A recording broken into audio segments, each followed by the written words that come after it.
second chances. You wouldn't think that 3 drivers who have won 12 races among them would need a second chance. But these 3 men, separated by only 8 points in their quest for IndyCar greatness, will take one. Last season, Scott Dixon was the picture of perfection on a race course, winning 6 races and opening up a sizable points lead over Helio Castroneves going into the final race. Here they come to the line. It's going to be Dixon, is it? Dixon won the championship, but not in the fashion he had hoped for. You are the winner of the race. No way, I knew it. Today, he hopes to win his 3rd IndyCar championship with a trip to victory lane. The IndyCar Series title comes down to a few points, a few seconds, a few split seconds. It's going to be on the line.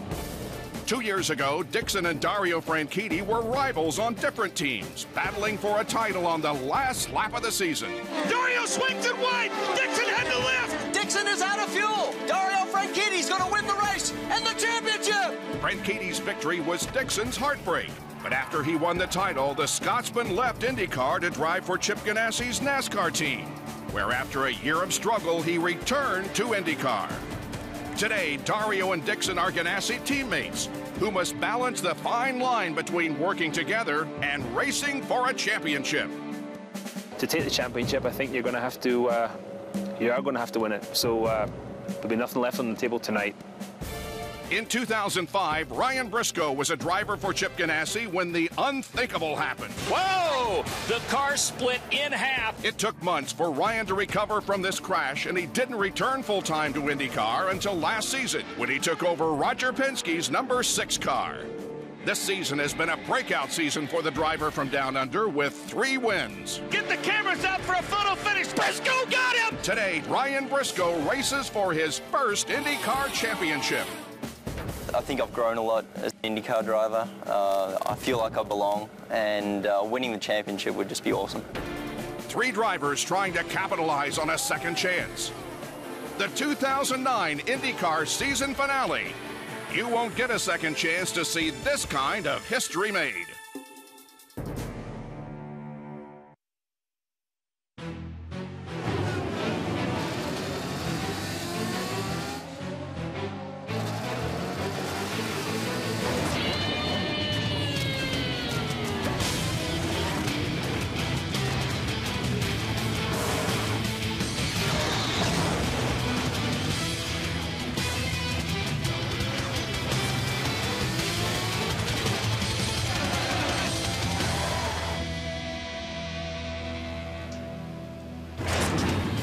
Settle back, folks, and get ready for some exciting IndyCar racing and the determination of the champion for 2009. It's the Firestone Indy 300, live from Homestead Miami Speedway here on Versus.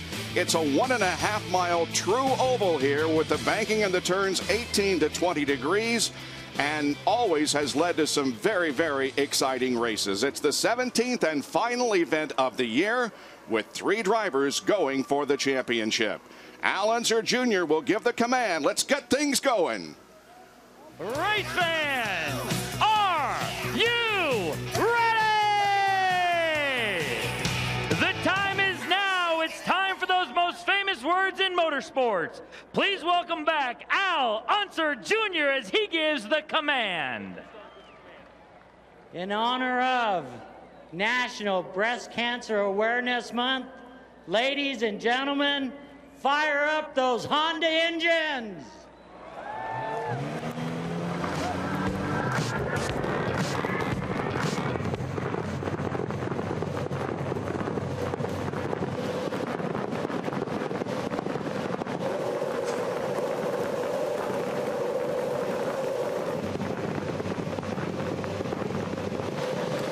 Honda engines coming to life as 23 drivers now get set for 200 laps, 300 miles of racing to end the season. Seems like such a short time ago we were getting ready to start the season 6 months ago, and here we are ending it. Again, there are many scenarios that can lead to a championship, but if Dixon or Franchitti win the race, they can win the championship. Basically speaking, all you want to do is keep your two opponents behind you and do the best you can. Certainly the bonus points are important because 1 point has already been awarded to the pole sitter, Dario Franchitti, and you get 2 bonus points for leading the most laps. And there's the points breakdown: 50 points for first, 40 for second, and on down the line. The cars begin to move away. Couple of warm-up laps and we will get the green flag. Dario Franchitti will have an onboard camera with him. Yesterday in qualifying, he's the man that picked up the extra bonus point, his 5th pole position of the year for peak performance. Ryan Briscoe has 4 pole positions this year, and that leads all other drivers. All right, let's take a look at the starting lineup. Row 1, Franchitti and Dixon. The 3 title contenders are starting first, second, and third, not necessarily in their order of points. 2 former winners of the field, Dixon and Weldon. The farthest back a winner has ever started was 12th in 2003, and that was accomplished by Scott Dixon. In fact, he scored his very first career win here at Homestead, and it came in his first career start. Rafa Matos going for Rookie of the Year honors here. Elio Castroneves crashed during practice yesterday. Starts back in the inside of row number 6. There's Justin Wilson, the winner at Watkins Glen, and Dan Weldon, the other former winner in the field besides Scott Dixon. Sarah Fisher is in the race. She'll be in an all-pink car, number 67. Milka Duno and EJ Viso are back in row number 9. In the 10th row, it's Hideki Muto and Mike Conway. Ryan Hunter-Reay and Robert Dornbos in number 11, and Jacques Lazier in row number 12. All right, we're on board with Sarah Fisher. She not only will have a pink car, but notice the pink sidewalls on the tires. Tony Kanaan also will carry an onboard camera for his 7-11 team, starting in row number 8. Graham Rahal starts in row number 3, 6th position, qualifying at over 211.5 miles an hour. And now all 3 contenders have an onboard camera. Here's Ryan Briscoe. He will start in 3rd position. Scott Dixon will be on the outside of row number 1 for the start of today's race. And his teammate to his left, the pole sitter, is Dario Franchitti with a lap of 2:12.9. 4-lap average. Down to Chackaroot. Well, we want to talk about a championship strategy. I go to what Al Davis always said with the Oakland Raiders. Just win, baby. The way you're going to have to do that, be ahead of the other guys. Do it with a pit stop and do it with your in laps and your out laps. We'll track it down here at Firestone Pit Central. All right.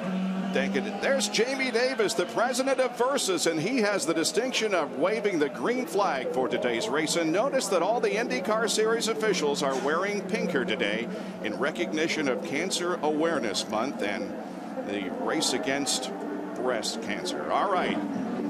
The drivers accelerating and lining up 2 by 2 for the start of today's final event of 2009. They come off of corner number 4 with Dario Franchitti leading, and the green flag is out. The Apex Brazil green flag gets us going the final time here in 2009.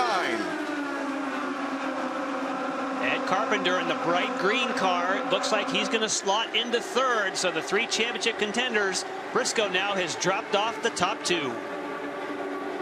Boy, you just got to think that Ed Carpenter, who started in 4th position, has to prove something because of his incredible run at Kentucky. Maybe this is his night. And look at this. The championship contenders for Ganassi are side by side. Here comes Dixon. He's already going for it. When you see all those sparks at the opening of a race, it's because the tire pressures are not up yet. The cars are dragging on the ground. Look at this, right around the outside. You really would think at this point is, guys, let's not challenge each other too much and get up on the high side. Let's just work together.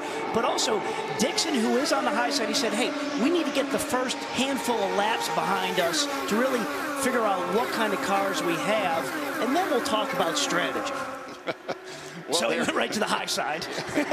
They are going at it already, and now Dixon has a slight advantage that they get to the end of the back stretch and head into turn 1, but Dario fights back on the inside. And remember, with Dixon just challenging Franchitti to get the lead of this race, let's not forget about those 2 bonus points that you get for leading the most laps.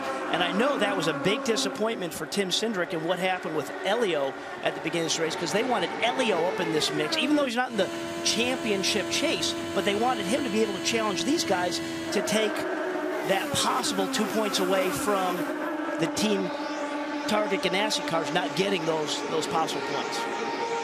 Ryan Briscoe has just got by Ed Carpenter, so the 3 championship contenders now back 1, 2, 3. Like you say, Robbie, amazing. Scott Dixon just staying there. This is a long race to be running side by side. And what that does when they're side by side like this, Ryan's back there saying, hey, you guys could have worked together and pulled away, but I'm going to get right on your tail right now. Closing in quickly in third.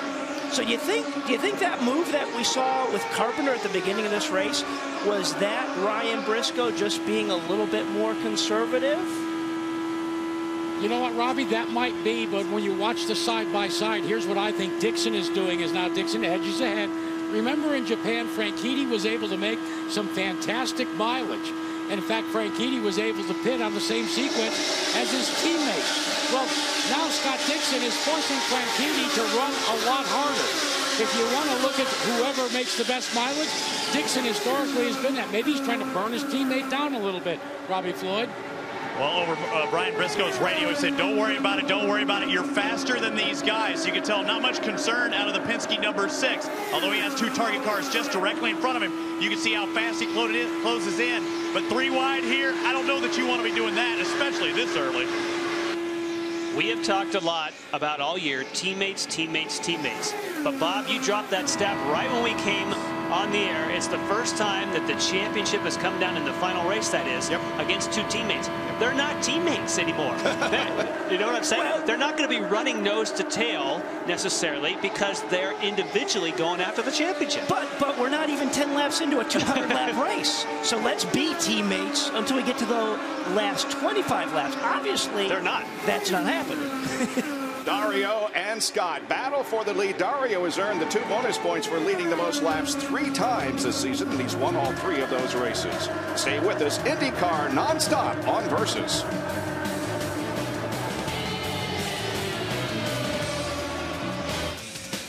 It is hot and humid in South Florida, but it is great racing weather.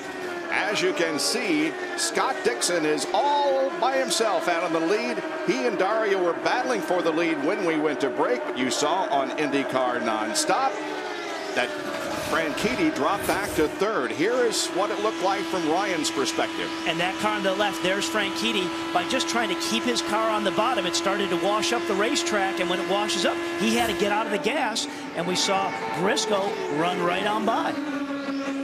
Lindy, what are they saying down there? Well, the number 10 team is telling me that there's nothing wrong, and Dario didn't say anything over the radio. Around the same time, over at teammate Scott Dixon's camp, Mike Hull told Scott, you really need to start getting a better exit off of turns 2 and 4. It's a case of where the cars are changing, just like the drivers predicted, just like we talked about. You can see in some parts of the racetrack it's sunny. There's some cloud cover in other areas. The temperature is starting to drop down. You have guys like Dan Weldon who are looking at here. Everybody is going to be working the controls in the car. He's working his way forward. He may not have liked his qualifying run, but he's moving to the front. And he's got his sway bars he can move. He has his weight jacker. But Weldon, he's brilliant at driving a car fast off the right rear, balancing it off that right rear. And there's some guys that just can't do that. They like a car where the front's leading. Marco Andretti has moved to 4th and Weldon 5th. Here's Danica Patrick and make that to Scheckter and Graham Rahal battling for position. And we've seen Scheckter drop back a couple spots. We just saw Castro Neves go by him before. Now he's lost another spot as well to Graham. Graham Rahal did not compete at this track last year. He crashed during the day before practice, and they did not get the car repaired, so his debut was last year at St. Petersburg, which he won. So this is his first time racing here at Homestead. And we talked the other day too about the Newman Haas Lanigan team. And in the off-season, this team made incredible strides on their package on these super speedways. And we see that. He finished 3rd there at Motegi. He was 5th at Chicago, Kentucky. So they have definitely found the speed and balance to make that a happier race car for Graham. Thomas Scheckter on top and Alex Lloyd on the bottom. He is driving for Newman Haas Lanigan Racing with her sponsorship, just like he did at the Indianapolis Motor Speedway. And Scheckter is just trying all he can to get the position, and he's going to do it. But Alex Lloyd has more momentum on the top side of the racetrack. He should be able to pull clear, as he does, down the back straightaway. Alex Lloyd in this ride full-time next year. Now here is Danica Patrick and Dan Weldon in a tussle for 5th position. Danica with really a very, very good season. And we don't know yet what she's going to do next year. She says she'll tell us when the time comes, Jack. Yeah, and Bob, right now she is the one driver that's using the most of the overtake button to get by just then and put Weldon behind her. She had to hit the overtake button. There are 20 overtakes allowed in this race. She's already used 4. She's down to 16. Traditionally, we have seen, I mean, there's only been, what, 5-6 races they've had the overtake assist, but she does tend to use it early in the races, whereas many people save it for the end. What's really interesting to see here, this track has just got to be scorching hot, and it's got to be slick for what these guys are doing. We know a lot of teams put more downforce on these race cars, but I'm really surprised about how many guys are challenging side by side. I would have thought early on we would have seen just more single file and a little bit more patience. But again, to get by traffic as the race goes along, we talked about risk and return. You got to figure out what your car does on the high side of the racetrack. So you can't just always sit behind something. You got to get up there and run side by side to see what you got on the top side of this racetrack. Danica Patrick putting a lap on Jacques Lazier. That's a different color car than it has been. That's the 3G entry, number 98. Here is Scott Dixon continuing to lead this battle, and he has a 0.6 of a second advantage on Ryan Briscoe, with Dario Franchitti running in 3rd position. We'll keep you updated throughout the running of this event of where the 3-point contenders are. We've completed 25 laps here of 200 in the Firestone Indy 300. Bob, we're getting into the window where we're going to maybe most likely make a pit stop under green, and for these 3 championship contenders, Dixon, Briscoe, and Franchitti. This is the time, as Jan Beek said at the top of the show, they just don't want to screw up. They may be only over the wall by about 8 seconds, but they have thought about this each and every night since they started to load up to come down here. Now, for a guy like Scott Dixon, what he is going to need to do is have a good, hard, fast in-lap, but then his crew members are going to have to go to work. And remember to watch Ricky Davis. He is playing wounded with a sprained ankle. He'll be on the right front on Dixon. You lose time on pit road under green, and as you know, Robbie Buell, that's devastating. As competitive as this field is, you can't give anything away. You just can't do it. Here's Franchitti, who has dropped back now to about 4 seconds behind Scott Dixon. We eavesdropped on some radio conversation that Dario had moments ago. The car is oversteered in the middle and understeered on exits of 4. At 4. Now, anytime you have one condition in the middle of the corner and another one, oversteer, of course, is when the back is stepping out.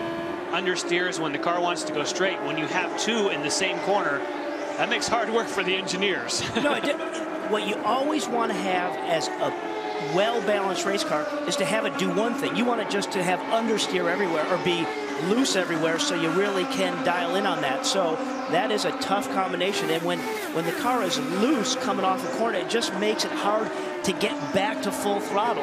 And anytime you're just waiting to get back to the throttle, it lets everybody get a run on you, just like Alex Lloyd had a run right down the inside of Mario Moraes. And that's a battle for 9th position. Looks like that Lloyd will be able to take that spot.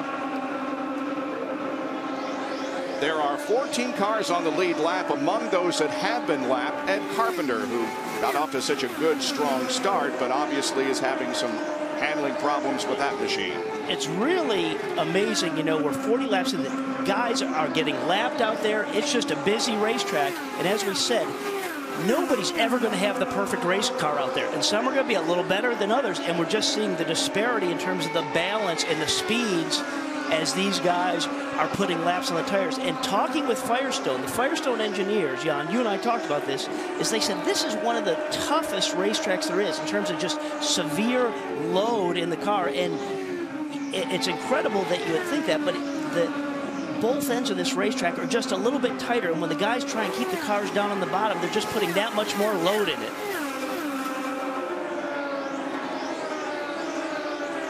Got teammates battling here for 5th position. To the left of your screen is Danica Patrick. Her teammate Tony Kanaan is in the green and white car. And they are among the biggest movers. Kanaan from 15th to 6th. Notice Dan Weldon 14th to 7th position as he continues to run in that spot. Tony Kanaan definitely not happy with his pace in qualifying, but thankfully they have found a good race setup for Tony. He is certainly someone you would expect to be up near the front, but it is amazing how even with 4 cars and the data they have, that Andretti Green Racing still struggles to find that sweet spot. Back in 8th position is Helio Castroneves, who, as we indicated, crashed. And this is actually Ryan Briscoe's backup car that he qualified yesterday. He is currently running in 8th spot, Robbie. Actually, the team's backup car, that's the one either one of the drivers would go to. The backup is actually the Indy 500 winner. But he's moved from 11th up to 8th place. And Tim Cindric told him just a moment ago, do what you got to do. Give it more fuel. Go to field position 1. You've got to make up time. Ryan Briscoe, he's going to be treading into these guys. Wow. And Ryan Briscoe said just a minute ago he's loose on exit. And Scott Dixon had a lot of traffic to go through there, including EJ Viso, but he survived that. This is the 12th race this year that Scott Dixon has led. That ties him for most races led with Ryan Briscoe. Welcome back to the IndyCar Series on Versus. The first round of pit stops on lap 45. Ryan Briscoe, the man who sits 3rd in points. He talked about how the car was loose on exit. They needed to make a change. Roger Penske saying, watch me, wait for the time. And he's out with 7.4 seconds. Much, much better than he did at Motegi, coming out smooth. And a round of applause from his crew and everybody around. First of the 3 championship contenders making his first scheduled stop, as Scott Dixon just is making a shambles of this field. He has already lapped up to the 10th place Mario Moraes. And we had heard that Briscoe's car was also getting a little bit loose, so maybe, you know, we didn't expect to see him in on lap 45. We thought he'd at least probably go to 48, but just because of that balance he had in the race car, they maybe brought him in a little bit earlier. And now Dixon will drop below the white line at the end of the backstretch, enter the warm-up lane, and his crew gets ready for his first pit stop of the evening. Down that long pit road at speed limit, Lindy Thaxton, he's headed toward you. And we know Scott Dixon had to start 2nd after a little mistake in qualifying yesterday when he did the roll bar the wrong way. And Chip Ganassi told me he thinks Scott's going to be even more motivated as he pulls into his pit box right now. His crew chief, Ricky Davis, as we know, he's injured there on the right front tire. Seems to be working well right now. There he goes. Ricky Davis told me they're going to make no changes to that number 9 car, and it is out in 8 seconds flat. Wow, nice stop and no problem there with Ricky. And now Dario Franchitti, his team is laid out, and he should be dropping down and entering pit lane here in just a moment. And there it is. So he is the last of the 3 title contenders to make his pit stop. And as you're watching there, that's a really challenging part of this racetrack. Coming down into pit road off of turn 3, when it gets flat there and still challenge the race car, it's tough. Lindy, he's coming toward you again. And here he comes, and as we heard him say earlier over the radio, he's complaining of some understeer in the middle and oversteer at the exit of the turns. I'm told that when they come in, they're going to do a half-turn wing change here. We can see them also getting tires and, of course, getting that fuel. Briscoe and Dixon should just be getting ready to come out of 4 as Dario is pulling out of pit lane right now. They are on the front stretch. We can also see Tony Kanaan is in pit lane getting those tires and fuel. As as he heads out now as well, guys. He was running in 5th spot when he came in for the stop. Now for Dario Franchitti, they took wing out of the front, so that'll get rid of the looseness in the middle of the corner, and I wouldn't be surprised, as Castroneves leads this thing at the moment, that they may have made a tire pressure change to take care of the other understeer, Robbie. But you never want to have a car that's loose. You want to have a car that does push. So I understand them backing off that front wing just to get the thing to come off the corner better and not be loose. Elio led the previous lap. Now he will come down to make his pit stop, and that should give the lead back once again to Scott Dixon. We'll watch to see how things shake out, but Elio's team gets ready for his stop. Helio Castroneves comes in on lap number 32. He was the leader at that moment, stretched out 7 more laps than his teammate Ryan Briscoe. He's complaining of understeer in turns 3 and 4, a half a turn up in the front wing, and he's out in 6.1 seconds. That's a stop there, boys. 6.1 seconds. And now we have cycled back to a battle up front. Scott Dixon and Ryan Briscoe are right together on the racetrack. Remember how we talked about how this was going to be a team effort? Look how much faster. Oh, he's up in the gray. Who is he up in the gray? Well, he Ryan was just Briscoe's flying. He was riding that momentum. He's like, I got a head of steam here. I'm just going to see what it does up top. And we haven't seen anybody run that high in 1 and 2 yet. Here's the thing, though. Dixon was running away with this thing. They made stops. Certainly the Penske team has made the right change. And let's not forget those 2 bonus points for leading the most laps. That's why Briscoe is challenging the top side there to get ahead of Dixon. All right, those 2 running 1st and 2nd right there. Back in 3rd position is Dario Franchitti. He is about 4.5 seconds behind his teammate Scott Dixon, the leader of this race. You're watching live coverage of the Firestone Indy 300 from Homestead Miami Speedway here on Versus.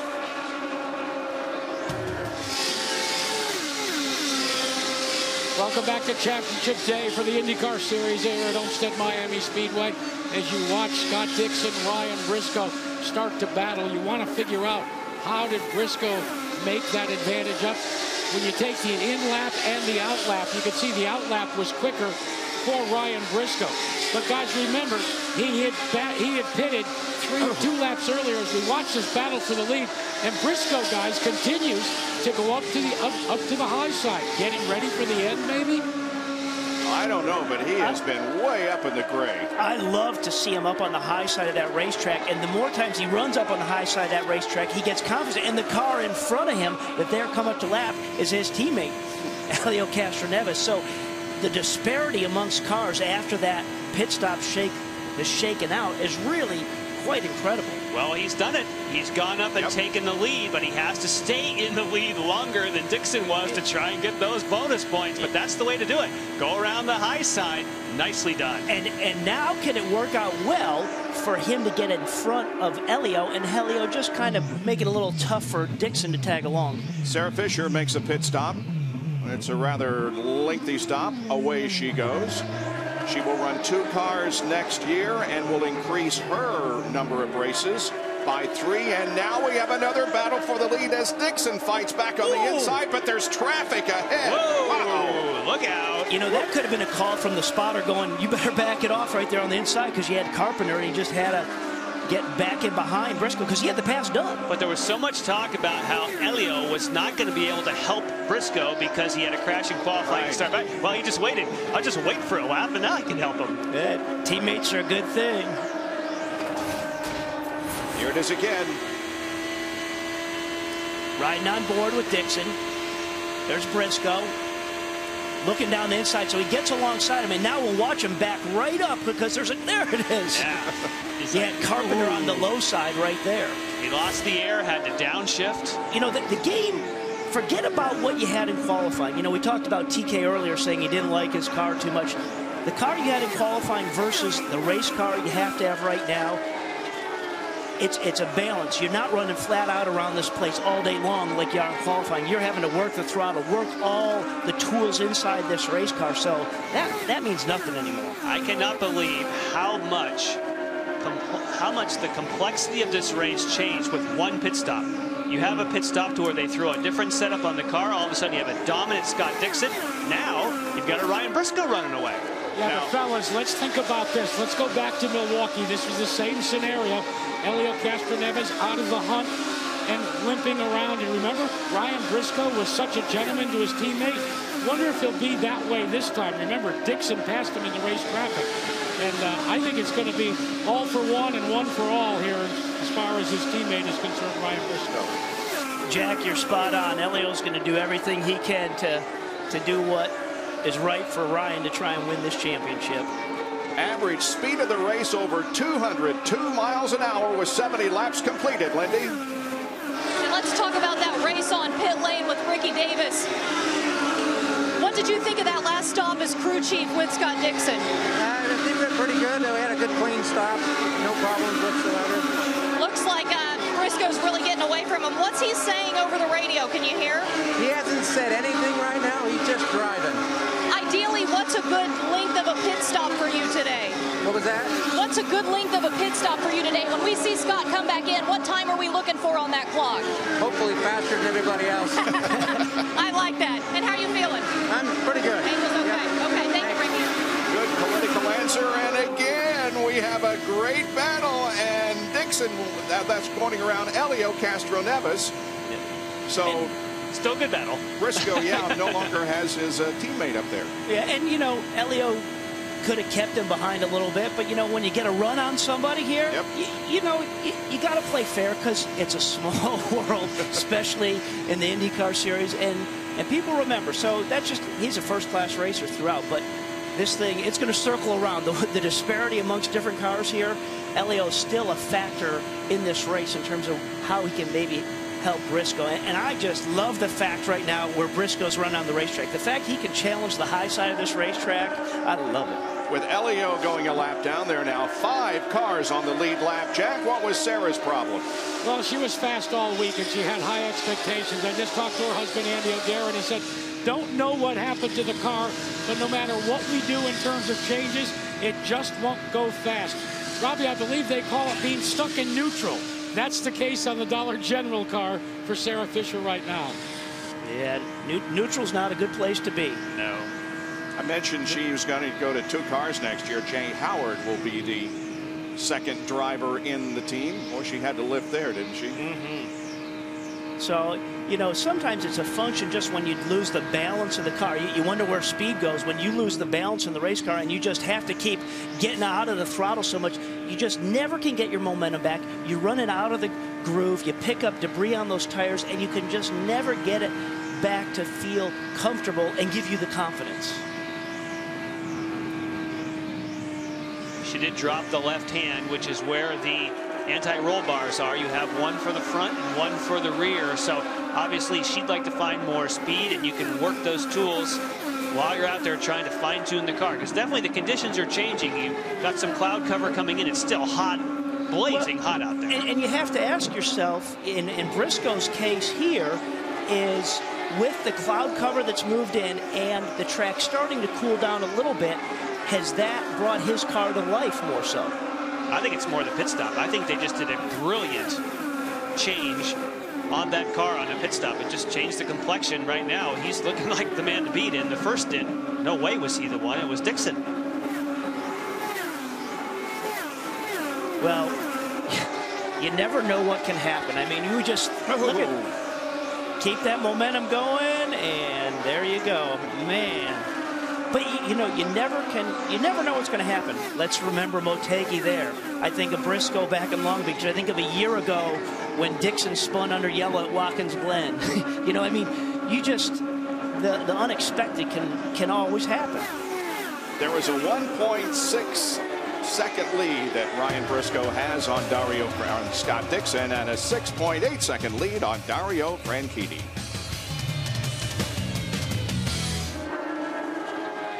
Ryan Briscoe earned his money just a few seconds ago. We talk about him running high. This is a little too high. But what it is, it's confidence. That's confidence in his race car to run that high and split those guys. Anytime you see dust flying, that's because no one else has been there before. You're track sweeping. Here he comes on the right. Wow. Look out, baby. Whoa. You know, And you know Graham there, all he was worried about was racing Scheckter. Yeah. You know, and he had to dump the throttle, and there goes Briscoe on the high side. All right, fellas, we're getting into the next pit window, and here's my analysis. First of all, the temperature is starting to drop. It's gone down by 3 degrees. Track temperature stayed pretty much the same, but the humidity is starting to go down as well. As the sun gets a little deeper in turn number 1, these cars are going to tighten up just a bit.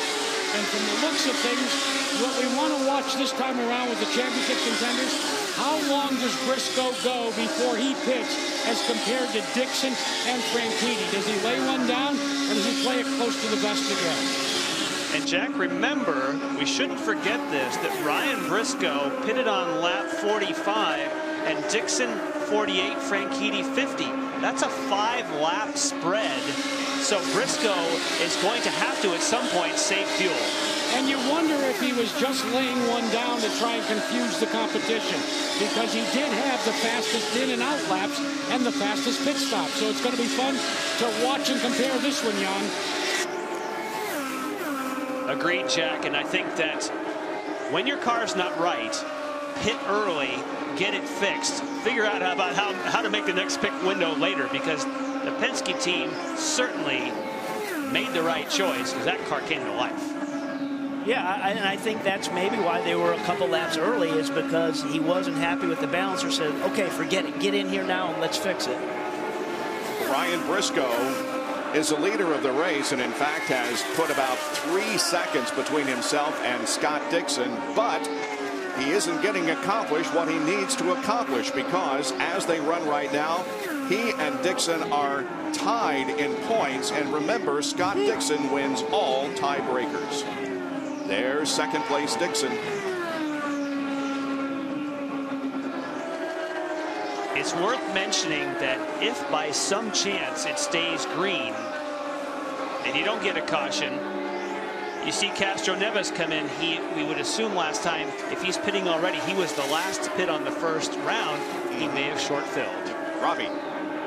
And remember, he had that quick pit stop earlier, but also he might be trying to get a little bit more off sequence. They said they can make up the difference of the pits. We're about to find out. I looked up to Tim Cindric and said, are you making any changes? He said, no changes here. So they're going to try and get a full load of fuel. And you'll see if anybody goes up to the wings. Ryan Briscoe has already gone by. 5 seconds, 6 seconds. They're holding him, getting that full load of fuel down at 7.4 again. It's a good stop for Helio Castroneves, and now he's just a little bit off sequence from the rest of the crew out there. Maybe he's looking for yellows later. So what I was starting to say is that if it were to stay green, it's not a guaranteed that Ryan Briscoe can make it in the same number of stops as Dixon and Franchitti, because he played that first window really early. Now, of course, a caution throws that all to the wind. And at the moment, he is playing a little bit behind in that regard. Yeah, and we talk about Helio being the first to make that second round of stops. You know, Helio's not in contention for the championship, so it doesn't really matter. Just fill him up, put some tires on him, get him out there and run, and let's see how he can play into, you know, Team Penske challenging Team Target Ganassi at the end of this thing. Going to the inside of Brian Hunter-Reay, who competed in the Rolex Grand Am race here at this facility earlier today.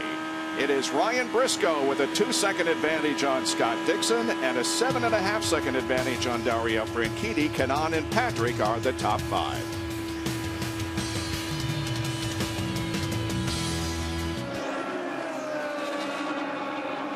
Ryan Briscoe with the number 16 Penske machine pulls in. The leader right now trying to be the leader at the end of the day and win this championship.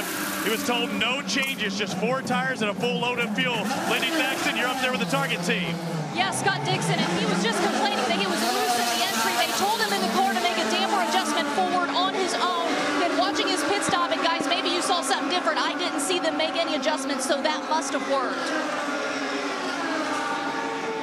Dario Franchitti now leads because he did not stop, and Ryan Briscoe went 50 laps before he pitted. He's now back into the same, obviously, pitted at the exact same time as Scott Dixon. He got himself back in the same window. Yeah, so whatever those guys are going to do, they're just matching each other right now on the same sequence. It'll be interesting to see. Just we saw them both leaving pit lane with probably about 15 car lengths between them. Where are they going to sort out lengthwise after about 3 or 4 laps on the track? Now for Dario, if you're going to push, this is where you earn your money. this is considered, in a way, an in-lap. Anytime that you haven't pitted, these laps right now, that could be what he needs to close the gap. He's just got to stand on it right now. With no cars in front of him, well, as we say that, there's some traffic in front of him. That's the time to take advantage. Like you say, just keep that throttle pinned as quick as you can. Tony Kanaan is running in second spot. He also has not made his second pit what stop. What a break for Dario. Unfortunately, he's got to follow Kanaan. Now, Kanaan is no sluggard coming around pit road, but still, it's a car ahead of you. Just to be behind TK there, I don't think he's going to hold him up that much. That guy knows how to challenge it. But that, again, that pit in, when you transition off that 18-degree banking to the flat there, it's a tough deal. As the number 6 car just comes through turn 1, Dario Franchitti is pulling up into his pit box right in front of Chip Ganassi. We know that at the last stop, he had a wing adjustment. He was complaining of understeer and oversteer. Well, this last segment, he was complaining of understeer in the middle of 3 and 4. They told him the same thing as teammate Scott Dixon was told to make a damper adjustment. Scott Dixon coming out of turn 4 as Dario and Tony both come off a pit lane. It looks like Ryan Briscoe takes the lead back. Well, we heard there from Lindy, great reporting, thanks, but that Dario had more understeer, which makes sense because they took wing out of that in the first stop, but at least it's not having two things happening in the same corner with the car being loose and pushing. So that is a good thing that it balanced the car that way, just to have a push or an understeer. Past the halfway point, no caution so far. The average speed of this race is in excess of 200 miles an hour, 200.7. One of the nice things about working at Versus, well, when there's something happen on the racetrack, we break out of commercial. We'll go back to it right now. You're watching live coverage of the Firestone Indy 300 live on Versus. Today's championship day. You have this long season, 17 rounds, hard-fought championship. And basically it comes down to the last race, 3 drivers, and basically whoever's the best guy in Homestead is the champion. Well, Ryan Briscoe had things going his way, but now Scott Dixon is back in the lead, as you saw on IndyCar Nonstop on Versus. So Scott Dixon resumes the lead with Briscoe running second and Franchitti 7 seconds behind in third position. As we go down to Lindy Thaxton. Here with Chip Ganassi, we've heard Dario struggling with some understeer, right? What's his condition right now? Yeah, I mean, it seems we made a little fix on that. It helped him a little bit. It's an interesting situation with the 3 of us. There's only 3 cars on the lead lap, so makes for some interesting strategies here. I hear that he's been kind of eerily calm all day, huh? He's cool as a cucumber. That's a good thing about both of these guys. Are you cool as a cucumber right now? It's a little warm here in Florida today. I hear you. Thank you, Chip. Jack? Lindy, as we watch this battle with Scott Dixon at the head of Ryan Briscoe, while they drive for different teams, remember that they were teammates for that man you just spoke to. When Ryan Briscoe crashed so badly at Chicago a couple of years ago and had to battle back from severe injuries, it was Chip Ganassi, in essence, fired him, released him from competition. His teammate at the time was Scott Dixon.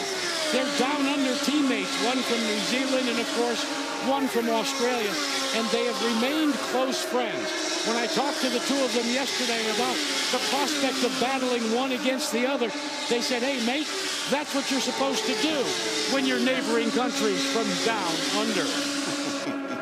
Well, it doesn't get any better and as pure as it can be for these 2 guys battling for the championship, both being from down under right now. And amazing to me how much after every pit stop it just changes the speed depending on the changes that are made. Franchitti, we heard Chip Ganassi talk about the fact that we think we made it better, but I think they're going to have to make it one step better if he's going to be up there with the other 2. Or just riding on board with them right now. But remember, after that pit stop, we had Briscoe that had about 15 car lengths on Dixon when they left. There as he rolls off at turn 4, you can see just the sun setting, a little bit of glare reflection. Probably not too bad right now, but as that sun keeps shifting around, it may get right where it's in your visor and you just can't tilt your head enough to block some of it. By the way, we are sorry to report that Marco Andretti is out of the race with a brake problem. Hideki Moto and Dan Weldon are running 7th and 8th.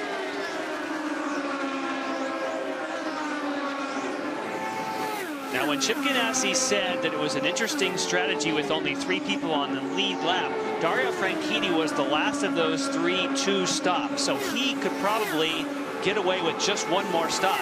The other 2 will have to save fuel if they want to do the same. You're going to have to save fuel in a big way to kind of get up to that point, don't you think? Just a bit. By the numbers, they just have to save a little, and we've seen people do. We've seen Briscoe do that earlier on in an earlier stint. And Jan, you would have to say that historically Scott Dixon has done likewise. He is the master at making fuel. One of the reasons why, and he says that the reason is, he doesn't always go to the conservative fuel position.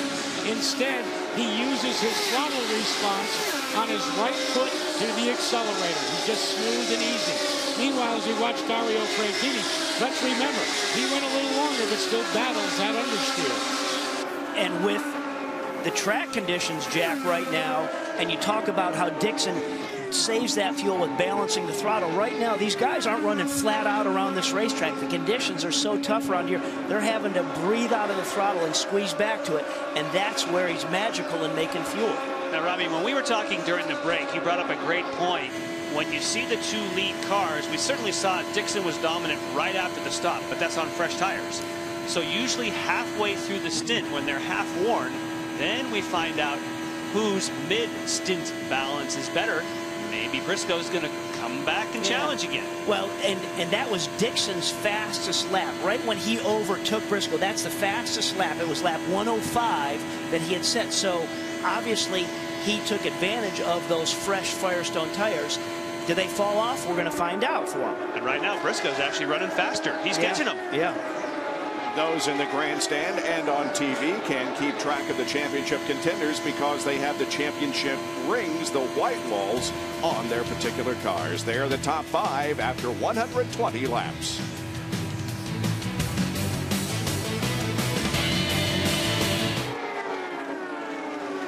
You saw it on IndyCar Nonstop on Versus. We have a new leader again. Ryan Briscoe has charged ahead of Scott Dixon. Wow. Well, right before that, we talked about the idea that was about halfway on the life of those tires. So it was about the 25 lap point where we saw Briscoe go by Dixon.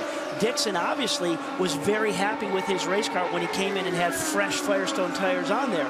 So, Jan, as we were saying, as they keep putting more laps on it, Ryan's car's a little bit happier as they run through the fuel window. And guys, while Ryan Briscoe and Scott Dixon seem to be pulling away a little bit, the advantage over Dario Franchitti in the 3rd position. Franchitti with that understeer in the car. Chip Ganassi and his team have decided they're going to play the fuel mileage game. Remember, they pitted about almost a total of 5 laps later than Briscoe and Dixon, so they are now conserving fuel. So, Jan, you were spot on. If he's going to win this race, he's going to do it if it goes nonstop, screen to checker, and they get to go a little bit longer than everybody else. It's Dario Franchitti. If it were to stay green, Jack, he could pit on anywhere between lap 149 and 151 and make it to the end. At the moment, the 2 leaders are going to have to save fuel, otherwise they'll be on pit road twice. They would never do that. They would have to turn it back to also just make 1 stop. But there's no question Dario, at least from a fuel standpoint, is looking good. And what a great strategy right now. And did you notice right there, we just saw the shot of that car. Did you see the glare and reflection that was coming back into the cockpit there? That was definitely a blind spot. We listened in on some traffic conversation between Scott Dixon and the team. Dustin Briscoe on one fuel strategy, Dario on a different one. We'll just have to stick with where we are. We'll see how it plays out. Should I lean back? If you can stay in front and lean back, it's okay. We would still need 36 to be lead the most. 36 to lead the most. Copy 36. Right now, Dixon has led 70 laps, Briscoe 45, Franchitti 13, and Castroneves 2. But it's 45 and counting now for Briscoe because he got the lead back. Robbie Floyd. Roger Penske is a little too busy to talk to me right now, so Matt Johnson, he pointed his direction. Matt, is the car just not happy early on in that run and it's starting to feel a little better the later you go in that stint? It seems that way. It seemed that way in the first stint as well. Ryan took over there towards the end of the stint. He's feeling really, really comfortable. What's he been complaining of, or are there any complaints? I know Roger's really kind of been a cheerleader right now, cheering him on, telling him he can do it. Oh, he's doing all the coaching he can, and he's doing a fantastic job at it like he does every race. So what can you do early on? You need to lead those laps, and right now Scott has that advantage. What can you do early on in that stint to kind of make up for some of that lost ground? Well, we're trying a few things here. Our engineer is figuring a few things out, and we're trying to get the car to work as good through the whole stint, of course. Right now, I mean, it's small stuff. It's down to tire pressures and wing angle and things like that. But, we're pushing to get the most lead laps here as well. We need it. In a tie in points, Scott wins it on most wins in the season. So, we're going all out here. You can see how important it is to be strong on both ends of the stint, Jack Arute. Robbie Floyd, let me break down for you how Chip Ganassi had an assistance in figuring out what to do in fuel strategy. Look to the far right side. You see where underneath it says EMC? Well, right now they're looking at the telemetry on Dario Franchitti. But over on the side of that monitor, there is a switch. They can switch it over and they can see Scott Dixon's telemetry as well. They switched over, they looked at it, saw the fuel consumption, guys, and they made the decision that we might not be able to beat them except by going on fuel mileage. Interesting, huh? I think it's a great move. I mean, yes, interesting, but great. If they're really not thinking they have the speed to keep up with what Dixon and Briscoe are doing, go with that fuel mileage.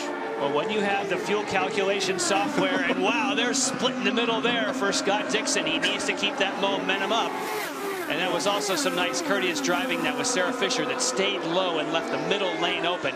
But yeah, nice for shooting the gap. Yeah, just get on, lean the horn a little bit, guys. Here I am. Right. Championship contender coming through. Yeah, here's the horn. Yeah, honk, honk. Yeah, there it is. That easy. If you have the data calculation software, and I have a version up here we use to calculate those pit windows, but the one thing you always have to do, you have to guess what fuel mileage someone has.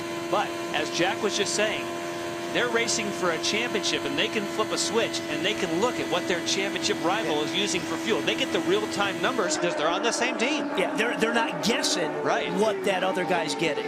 And we heard from that conversation riding on board when Scott said, do you want me to lean it out? They said, only if you can keep him behind you. So we don't know what he did, but obviously he was running full rich on that thing to lay down the laps that he had.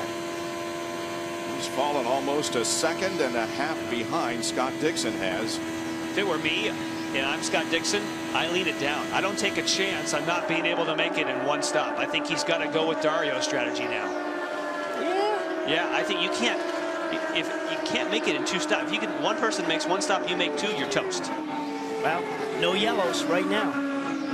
Hideki Muto and Dan Weldon are running close together on the track. Here is Franchitti going to the high side of Weldon. He's running 8th and Hideki is 7th. Those two cars are 2 laps down. And by the way, we're on lap 139. 149 is the key number. Yeah, you've got to get to 149 to make it in one stop. So we're in a 10 lap. And we know when Dario's the one guy that can get to that point right now. Ryan Briscoe leads the Firestone Indy 300 from Homestead Miami Speedway. Dixon and Franchitti follow. On lap 143, it looks like Ryan Briscoe, the number 16 Penske machine, is about to come in the pits. The number 9, the Target Chip Ganassi car of Scott Dixon, just behind him. So the 6 crew ready to go over the wall.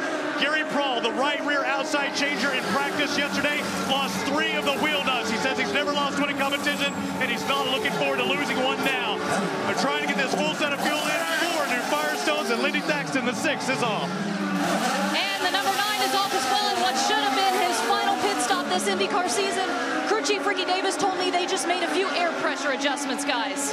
And Lindy what should have been his last stop. I don't think it is. Those two who just stopped, they're going to have to stop again unless there's a caution. Dario Franchitti, as the leader, is playing that strategy that Chip Ganassi called out. They're going to stay out. If they make it another 4 laps, they're good to go. So if Dario Carr still maintains the pace, he really can win. If we don't see a yellow, he can win this race. If he makes it 4 more laps before he pits. And we think he can do that because he last came in on lap 100. Yep. There has never, don't want to jinx anybody here, but there's never been an IndyCar Series race run without a caution. And there have only been... That's the end of that stat. There have only been 2 races that have averaged in excess of 200, and we are on that pace right now with an average of 202.051. And if you would have been back in your hauler doing strategy with your guys with the tough track conditions and the heat here, you would have banked on yellows at lap 20, 25. And there you go. Let's, like you said, our prediction is that Briscoe will have to pit at 192 and Dixon at 193. Ooh, this is getting good. Yeah, but you just talked about the yellow. No. There has not been a race this year that you haven't at least showed the graphic or said there's never been a caution, and then boom, there's a caution. That seems to happen every time. No, not this year. Oh, that was a moment for Dario. He got up there high and got a wiggle. Trying to get to the high side of E.J. Viso, who is running in 19th position. And Franchitti still running on older tires right now, used up tires, so they just don't have as much grip, which is part of the life and build that Firestone puts into those. He's still running pretty good times. Now he can dip down now. As he does, he can pit now, and he's in the window.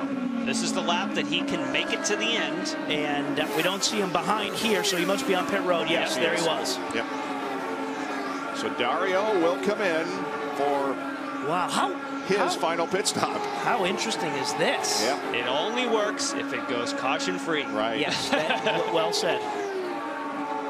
All right, Lindy. Well, we heard Chip Ganassi say earlier that after that last stop, he thought that the understeer would be better for Dario. And just a few minutes ago, we heard him say, I feel like the car is getting some more oversteer. Chip had just told me a couple minutes ago, we don't plan to make any changes. But as Dario was about to pull in, he asked for a wing adjustment, and he did just get a half turn out on that wing, and he's out in 7.7. Well, like we say, so that half turn out, what that's going to do, that's going to ensure that car doing one thing through those corners 3 and 4, and that is he wants the front of the car to lead, the front to have some push in it. So just give me a little bit more cushion, take a half turn off of that.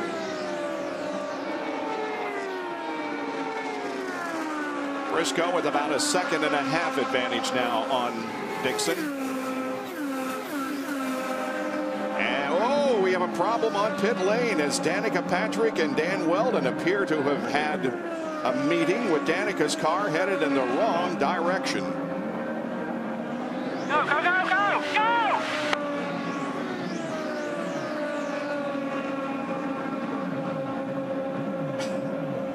Crew works to get that car. Obviously, hasn't had service yet. They're laying out the sticker tire, so it's coming in that it happened. Danica was coming in and Weldon out. Yeah. That is why the right front tire changer, which is a great example right there, needs to have a sight down pit lane before you send a car. Just because you have everything changed, you can't send them if it's not clear. No. As much as you want to as that right front guy, you can't in that scenarios.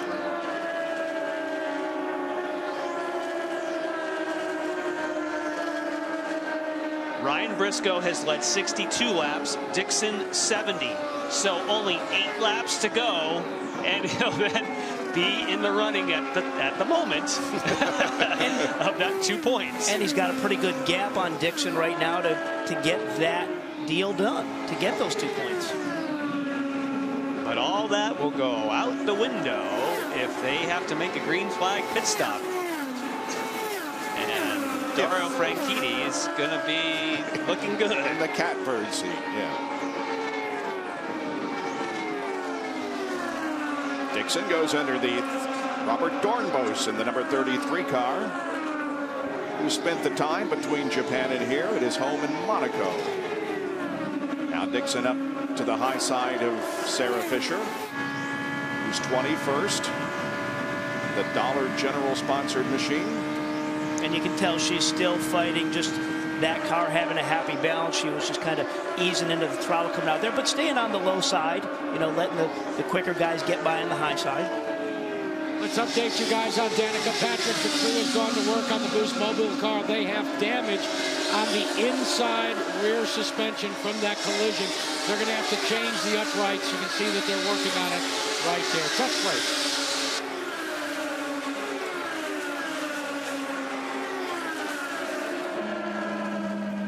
Riding on board with Graham, and look at him saw the wheel. That's that very flat part of coming in pit road. Graham Rahal, by the way, has just moved to 5th in the points with Danica's problem. And Graham Rahal is about to get his final pit stop of the year. Jack? Remember, this is the first time that Graham Rahal has raced here at Homestead, Miami. He crashed in warm-ups last season, his rookie year. They go to work, make the changes on the McDonald's car. Graham Rahal has improved his oval track performance all season long, off and away in 7.9. 60 miles an hour all the way to that line right there, and you could hear him trip that pit lane speed limiter and light the tires up. And a very good year for Graham Rahal, and I'm sure there'll be other great years ahead of him as Ryan Briscoe leads Scott Dixon by 2 seconds now. And Dario Franchitti, the only other driver on the lead lap, and he is almost 16 seconds behind. 2 to go. Yep. This will be one of them.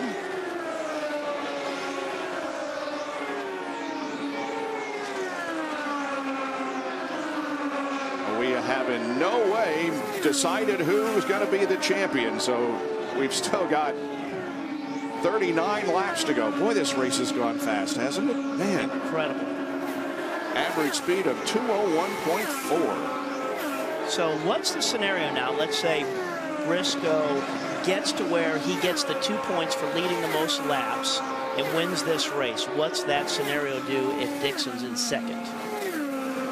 He'd be the champion if he wins, but the problem is he's going to have to hit pit road again. Well, no, I know that. I'm saying in that scenario, but the fact that he's gotten these 2 points, right? If he gets these 2 points for leading the most laps, that gives him that cushion. He could win out. Yes. I mean, again, like you say, the way it looks right now, both Briscoe and Dixon are going to have to come in for more fuel,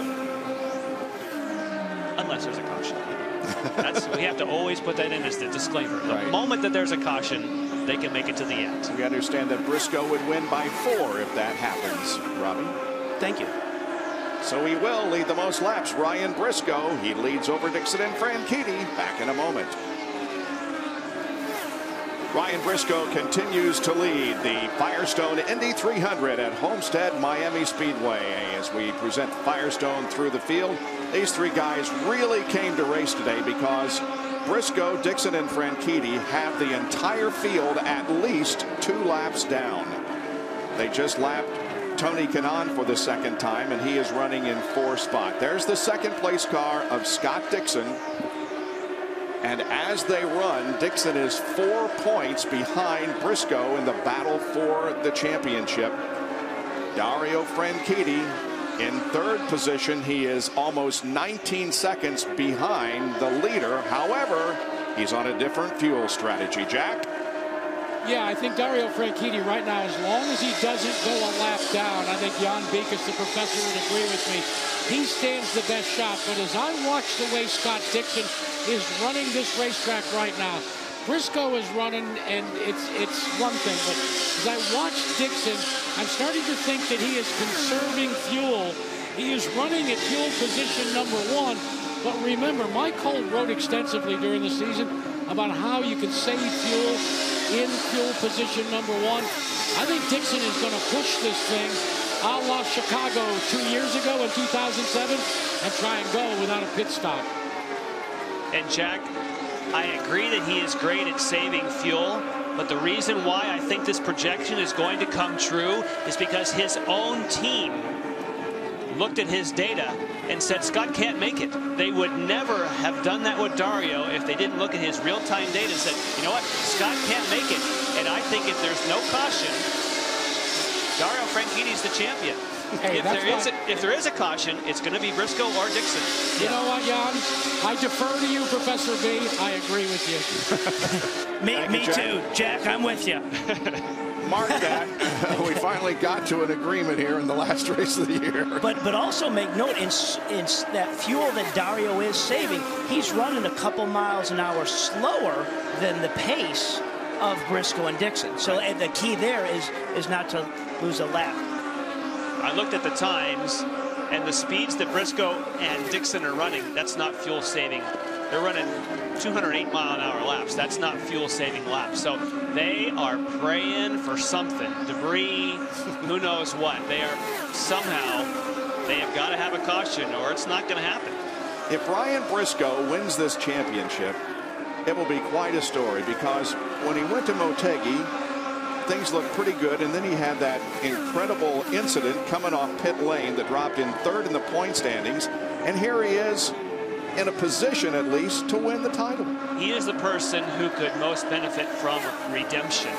He has been carrying that. He said, I can't blame anyone but myself. Now, it's easy to happen. There was a transition in the pavement from concrete, but stagger, and the way you get on the power, it tries to turn the car, but he is the one person who could benefit by saying that monkey would be off his back. But again, I don't think he can do it unless there's a caution. All right. You know, and what was interesting, I told you this the other day, Jan. I talked to Roger Spence. I said, well, you know, what are your words of wisdom for Briscoe? And he's like, hey, do what we always do. But he also was very quick to say what happened in Japan and was 100% behind Briscoe and say, hey, you know, those things happen. I mean, he didn't waver one bit. And how great is it to drive for a guy like that, you know, is behind you in anything you do, whether sometimes it's not perfect, to be with you. Briscoe coming up on Rafael Matos for Lusso Dragon Racing, and he will undoubtedly be the 2009 Rookie of the Year. Nicole Mansky, Ryan's girlfriend, watches the final laps here. We've only got a little more than 21 laps to go. So just some math with Briscoe. I mean, we're looking for him to probably be in, Jan, then what we just had on that graphic, about 190, 91, 92 in that range at this pace. They could save a bit of fuel and make it to 195, but unfortunately the number isn't 200. That's what you need. But he's probably not saving fuel right now, so that with what he's doing on the racetrack. That'd be more 192, 193 then. Yeah. There's Emma Dixon, Scott's wife. Ashley Judd is Dario's wife, and she looks rather calm and collected. Maybe she knows what her husband has in mind. Well, there's some foot tapping by Ryan Briscoe's fiance Nicole there as they pan down, so a little bit of nerves. They're getting married on December 19th, so that's not too far away. It'd be nice to be having $1 million to spend on the honeymoon. Yeah, no kidding. Maybe not all of the honeymoon. Hey, fellas, we got the first blink.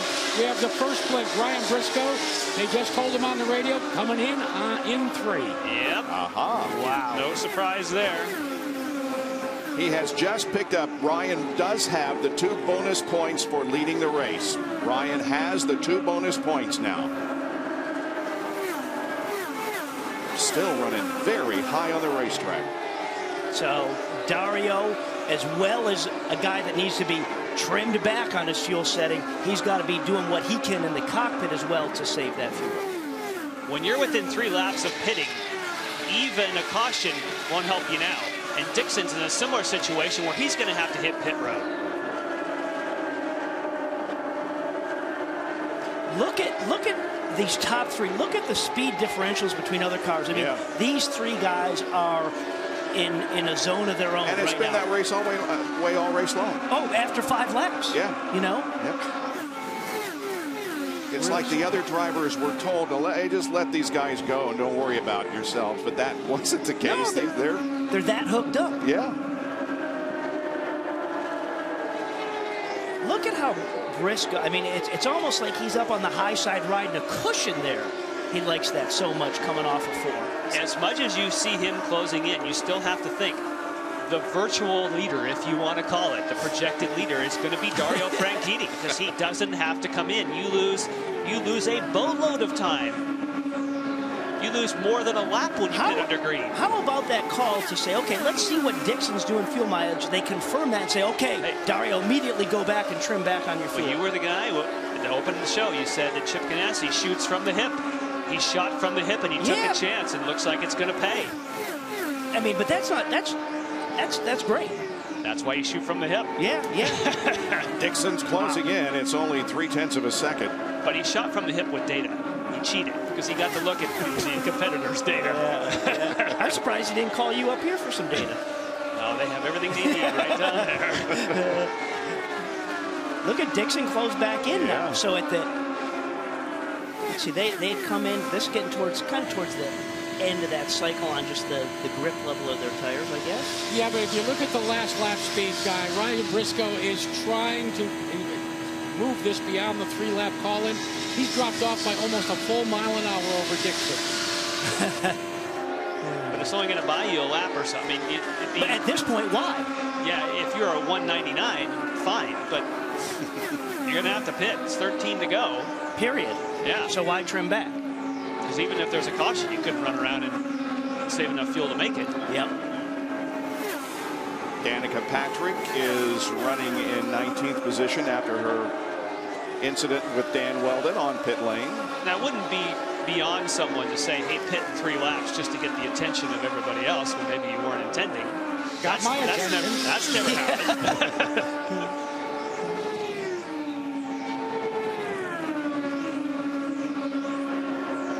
That car really likes the high side of the racetrack relative. You can see where Dixon's running through that corner relative to him. I mean, he's running a car width and a half lower.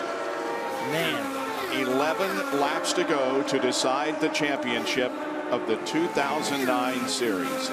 Never in the history of the IndyCar series has there been a race without a caution. We are on that pace now, and we are also averaging more than 200 miles an hour in this event. And it's worth noting, we've said it many times, if you see the left wheels dip below the white line and you see somebody heading for pit road and Dario Franchitti can make it, they will not be the champion.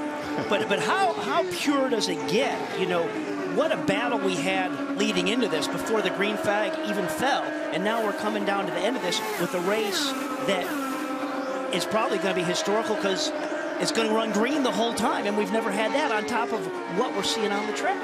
9 laps to go. Who's coming in first? Oh, they're laying out for Scott. Briscoe leads.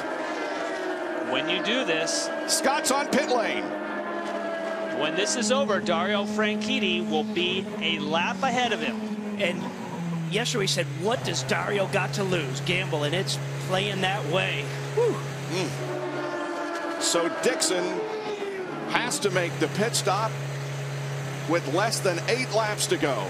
Oh, this is an agonizing, slow journey down pit lane for a splash of fuel, and a very costly one in terms of the 2009 championship. Just about 4 seconds, and he's out there. There's Franchitti. And that's a lap and a lead. That's not just a lead, that's a lap and a lead. Yep. And here comes Briscoe. If Dario has enough fuel, he's got to make it, but he could be the champ. Unbelievable. And we think he can. He has to not hit anything. That's right. Oh, my gosh. Ryan Briscoe has entered pit lane. He's done all he can to win the championship, but he lacks fuel to go to the finish. Robbie. Anything can happen in the IndyCar Series. We've already saw that. Remember back at Motegi. Now we see the 6 of Ryan Briscoe pull into the pits for the last time. It's going to be a splash and go. No tires. Roger tells him to take off, and Matt Giese looks like a solid job. West St. Louis, Illinois boy. Got plenty of fuel in, and there goes Dario Franchitti taking the lead, and he only has 5.5 laps remaining. Franchitti takes the lead. Oh, my gosh.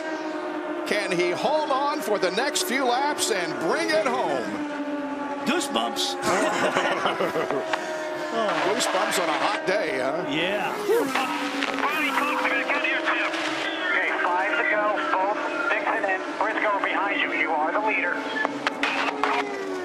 195 complete. They're a quarter of a lap behind you. Okay, and I should make sure I put this straight. Because Dario was nearly a lap behind. Seconds behind you. When you hear from the radio transmission, seconds behind you. That's 6 seconds, and that 8 seconds is the same lap. Yeah. 4 laps to go. Yeah, he has a 6-second lead on Ryan and a 7-second lead on Scott. Yeah, and because we saw Briscoe right behind Franchitti right when he tailed off to come down the pit, so he would have lapped him then. Danica gets to the inside of Dario. Because Dario just has to be, he's got to be sure he makes it. He's got to save fuel. 3 to go. 197 complete. But he's also got to run enough of a pace to cover that 5-second gap back to Briscoe. 5 seconds is a lot. Go full bore in mixture 4. Oh, full bore. So last lap, he did, that is Dario did a 200-mile-an-hour lap compared to Briscoe at 205 miles an hour. 2 to go. Flat out, mixture 4. Remember, that's flat out in 4. That's fuel save. So that's how fast can you go on the most fuel-saving mode. Yeah. What a gamble by Chip Ganassi.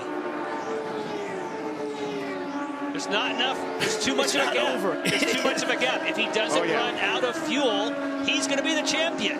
Well, and he has one more lap to go. Last lap.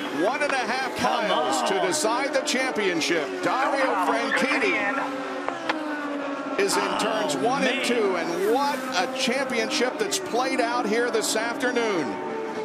1.5 lap to go for Dario Franchitti. It's like he's never been away.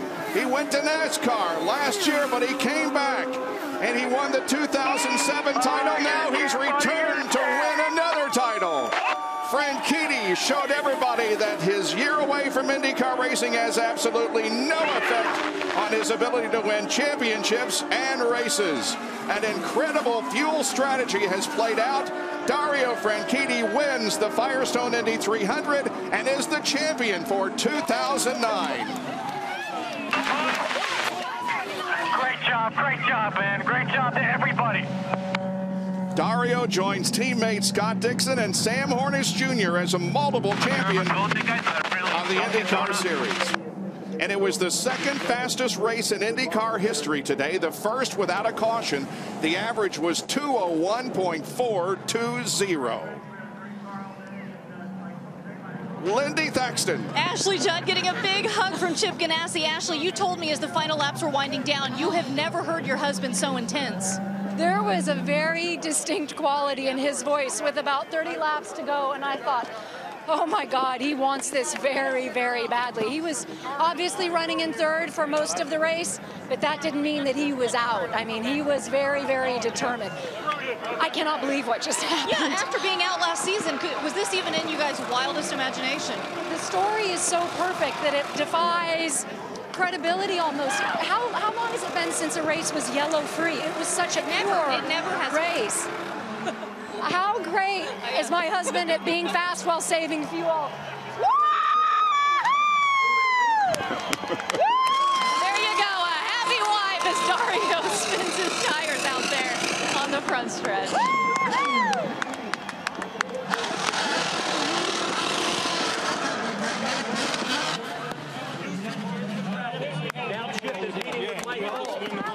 Well, Chip Ganassi got it done. Shot from the hip, Jan. Shot from the hip. How about that? Good going, guys, on your predictions there, Professor B. Well, he looked under the hood next door and said, I think I'm going to go for it. I think that's great. Ryan Briscoe wound up second. He gets out of his car after a gallant effort, no question about it. Did everything he could do today. It fell short. Yep. And Franchitti is out of fuel. He had enough for a burnout, but may not be able enough to get to victory lane. Lindy? Chip Ganassi giving even more hugs. We'll talk to him again later.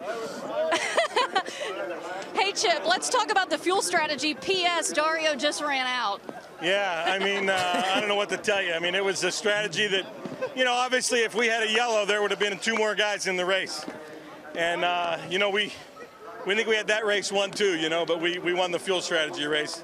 I'll tell you what, that Dario coming back from NASCAR back to here for this was great, and I'm happy to give him the championship. Congratulations. We'll talk to you a bit later. Thank you. It is all over, folks, and it went out in dramatic style this 2009 season. Dario Franchitti uses some different strategy, fuel strategy, and wins the championship.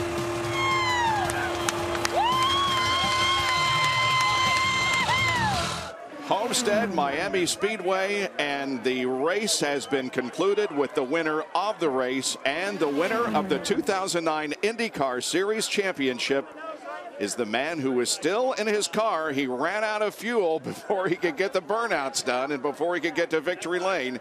But it all belongs to Dario Franchitti and the Target Chip Ganassi team. Izod salutes a winning performance with Izod victory lane. Here's Robbie Floyd. And the 5th win of the season, maybe the most precious. It is the most precious for Dario Franchitti, taking his 2nd IndyCar Series championship. And he could not do it without the team Target members behind him. Barry Wanzer, you told him you suck at donuts. He said, this is a great time to practice. Yeah, we were okay at fuel mileage, though.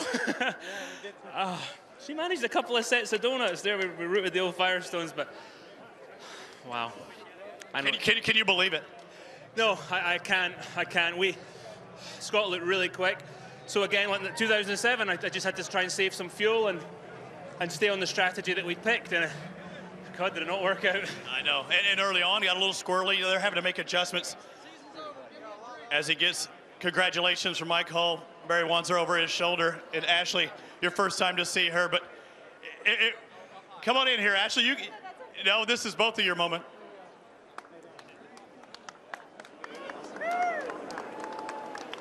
And it wasn't just a fuel strategy thing. You 3 guys, I mean, were clearly the cream of the crop, but early on it looked like you were going to have to make some adjustments. Car got a little squirrely early on too. Yeah, the Target car wasn't great early that first stint. Chris and the boys made some adjustments, and from the second stint on, we were right there, but we'd lost so much ground. We were in fuel-saving mode, and the other guys obviously were running flat out. So we couldn't quite keep up with them because they were running full rich or whatever. Or we were certainly lean and saving fuel, but we were sticking to our strategy. The car was really good towards the end there. It would have been fun to run full rich up with those boys, but it's all about the result, and you got to win is a win. Right? A win is a win. Stick to your plan. On the slowdown lap there, I was thinking about my buddy Greg.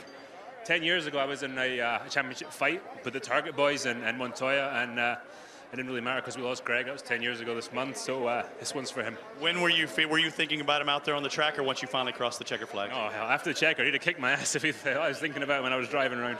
Now, you're doing all this also on the fuel strategy, but you didn't have to worry about those extra points and having to lead the most laps. Do you think that took a little weight off your shoulders where those guys were battling? I was just doing the best I could. I was just going as quickly as I could with the fuel position they allowed me to do, make the car as good as I could. Again, I got to take my hat off to this Target team and my teammate Scott. It's been a hell of a year. I got to thank Chip for giving me the job. It's been a pleasure to work with Dixie, and we're going to have a party tonight. Scott, come on in here. For everybody that wins, somebody has to get second, third, and so on. You know how hard it was for him, and it wasn't too long ago at Chicagoland. You were helping out your teammate, Scott Dixon, and that was tough for you, but it all paid off at the end, didn't it? No, we're teammates, and we do everything we can. I mean, each of us wanted to win this one today. You know, we fought it out in 07. We fought it out again this whole year. It's been a pleasure, and I'd love to stay in the Target team with Scott. Definitely loving it right now. Loving being part of the IndyCar Series.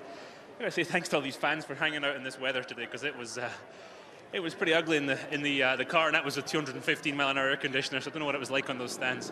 Well, congratulations, ladies and gentlemen. Thanks for sticking around. This is your 2009 IndyCar Series champion, Dario Franchitti.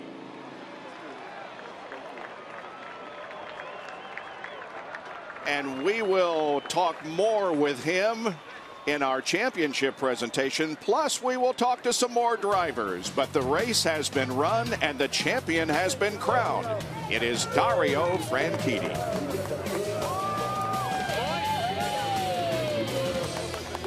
Final point standings for 2009. Dario Franchitti increases one spot to the championship. Dixon down one. Briscoe, Castroneves, and Danica Patrick stay the same. Danica will finish 5th in the point standings. Tony Kanaan, really the big mover in the top 10 as far as points are concerned. He gained 2 positions and finishes in 6th spot. Marco Andretti lost 2 because he was out of the race early with a brake problem. Dan Weldon and Justin Wilson end tied for 9th.